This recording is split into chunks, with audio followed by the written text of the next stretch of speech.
कि जॉब चली जाए या आपकी सैलरी कम हो जाए या आपका बिजनेस है उसके अंदर कहीं ना कहीं दिक्कतें आ जाए, वो गड़बड़ हो सकती है कि जो चीज़ें होती हैं उससे कहीं ना कहीं मानसिक तनाव आ सकता है।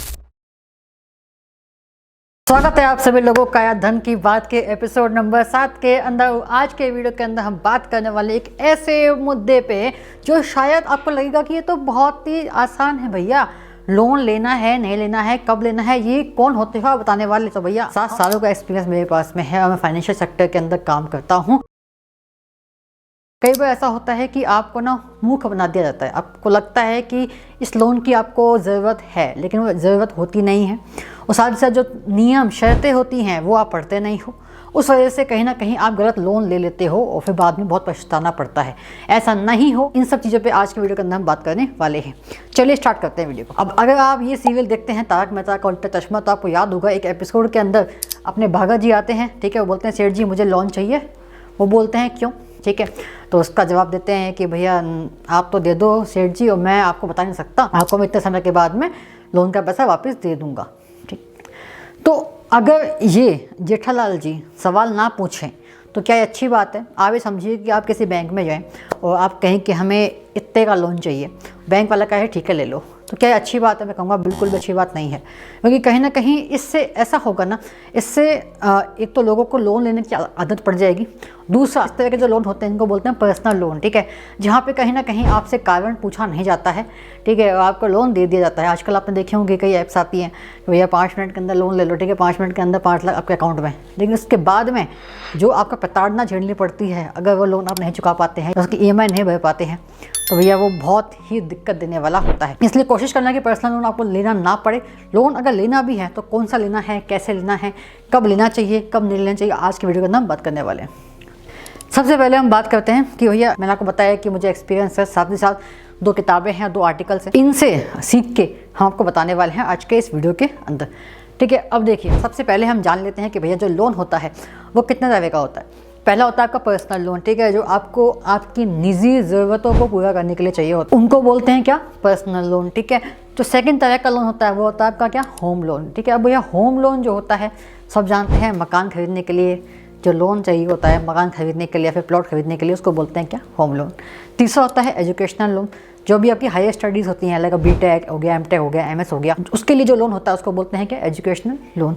चौथा होता है बिजनेस लोन, जैसे आपने सुना होगा आपका जो मुद्रा योजना हो गया या जो गवर्नमेंट की स्कीम्स होती हैं कहीं जो जिससे आप बिजनेस स्टार्ट कर सकते हैं, उसको बोलते हैं क्या, बिजनेस लोन। पाँचवा हो गया आपकी गाड़ी के लिए लोन। छठा हो गया आपका क्या, गोल्ड लोन, जो आप गोल्ड होता है आपके पास में सोना होता है उसको आप गिरवी रखते हैं और आपको कुछ पैसा मिल जाता है, इसको बोलते हैं गोल्ड लोन, ठीक।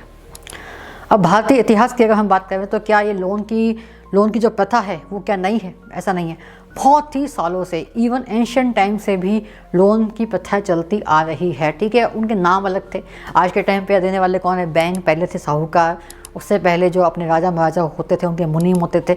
तो इस तरह से ये प्रक्रिया बहुत सालों से चलती आ रही है। आज के टाइम पे क्या है, आज के टाइम पे आपके पास में बहुत सारी चीज़ें हैं सीखने के लिए, समझने के लिए, तो कहीं ना कहीं आप समझदारी से निर्णय ले सकते हैं। उस टाइम पे क्या होता था, अगर किसी को पैसा की ज़रूरत पड़ती थी वो जाता था और उसको मुँह मांगे जो भी उसकी ब्याज दर होती थी वो उसको देनी पड़ती थी।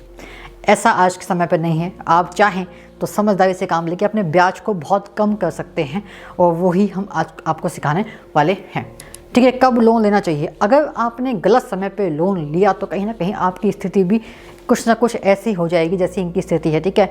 जब ये पेपर देखते हैं अपना कि भैया कितना लोन अभी बाकी है, ठीक है, इतना लोन ले लिया था, इतनी EMI है इसकी, अब क्या करें। एक क्या नियम होता है कि अगर आपकी महीने की सैलरी एग्जाम्पल 30,000 रुपये महीना है, ठीक, तो कहीं ना कहीं ऐसा ना हो कि आपका लोन, आपकी लोन की EMI, आपको लगा तो सही कि भैया मकान लेना है, ठीक है, हमने मकान ले लिया, उसकी EMI आपकी आती है महीने की, मतलब जो मंथली किस्त होती है आपकी, वो आ गई आपकी 20,000।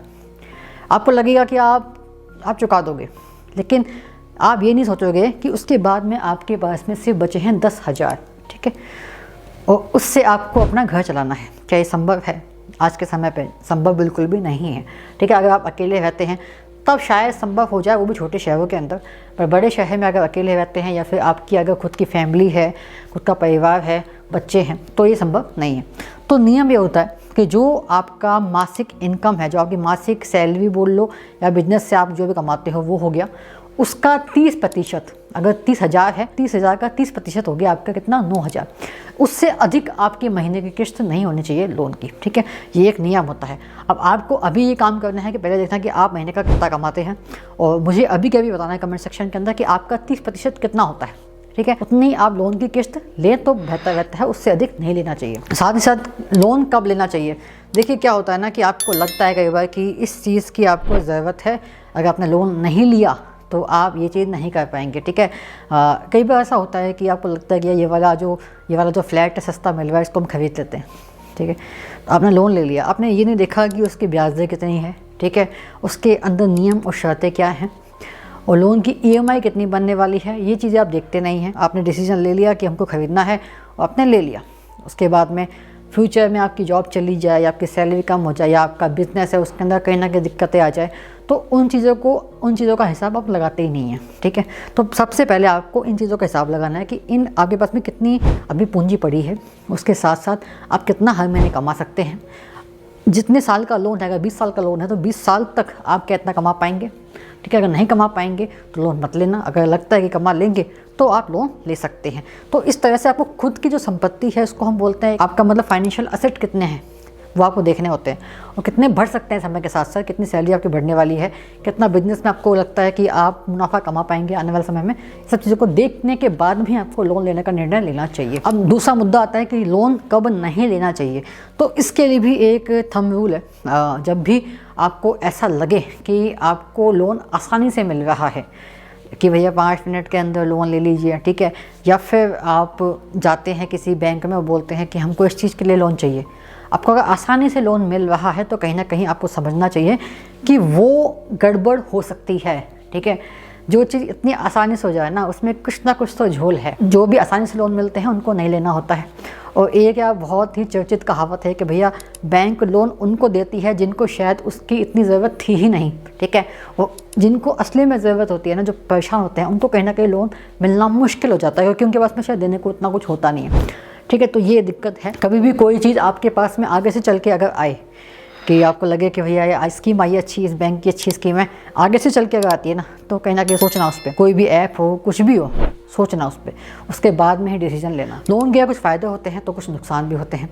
पहले अगर हम फ़ायदे की बात कर लेते हैं तो पहला फ़ायदा क्या है कि सपने पूरे होते हैं। अगर आपको लगता है कि भैया आपका मकान खरीदना सपना है, कार खरीदना सपना है, तो वो आपके सपने पूरे होते हैं। और शायद उससे, अगर आपका सपोज़ कि आपका बिज़नेस खोलना आपका सपना था, बिज़नेस आपने खोल लिया, उसके बाद में वहाँ से आपने कमाना स्टार्ट कर दिया, वो कहीं ना कहीं आपका सपना पूरा हुआ, ठीक है।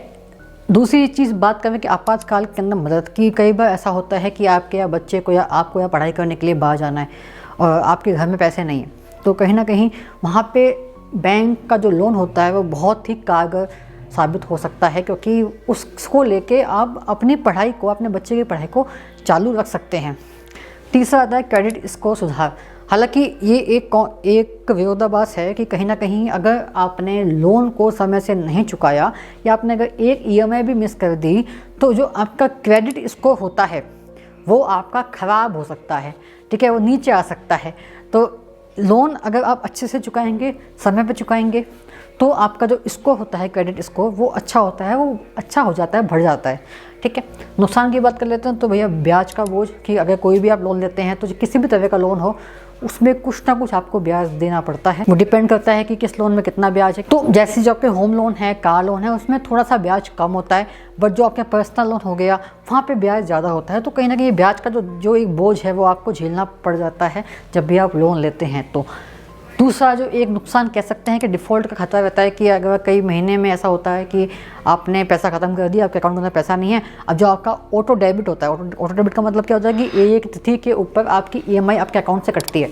अगर उस डेट पे आपके बैंक अकाउंट के अंदर पैसे नहीं हैं, आपकी EMI नहीं कट पाई अपने आप, तो वो आपका डिफ़ॉल्ट में गिना जाता है। तो वो उससे कहीं ना कहीं दिक्कत आपको झेलनी पड़ सकती है।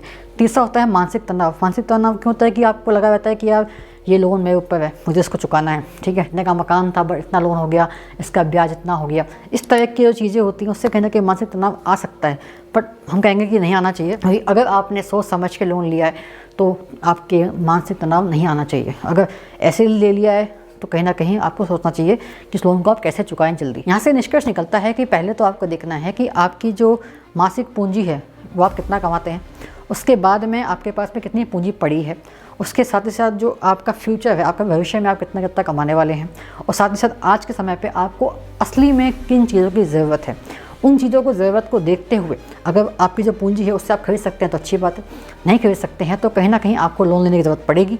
लोन लेना कैसे है, जो लोन अपने आप चल के आपके पास में नहीं आए, आपको जाना पड़े, थोड़ी सी मेहनत करनी पड़े, उन्हीं लोन को आपको लेना है, ठीक है। और आपको हमेशा ब्याज दर देखनी है, कितनी ब्याज दर है और कितने पीरियड के लिए लोन है, वो सब चीज़ आपको देखनी होती है। अगर चाहते हैं कि एक एक चीज़ पे हम वीडियो बनाएं, मुझे कमेंट कर देना। और साथ ही साथ अगर अभी तक आपने ये नहीं समझा है कि क्रेडिट कार्ड कितने नुकसानदायक साबित हो सकते हैं अगर सही से अगर उनका चयन या इस्तेमाल नहीं किया, तो अभी के अभी जाके देखो आप इस वीडियो को। तब तक के लिए अपना अपने पैसे का ख्याल रखिए।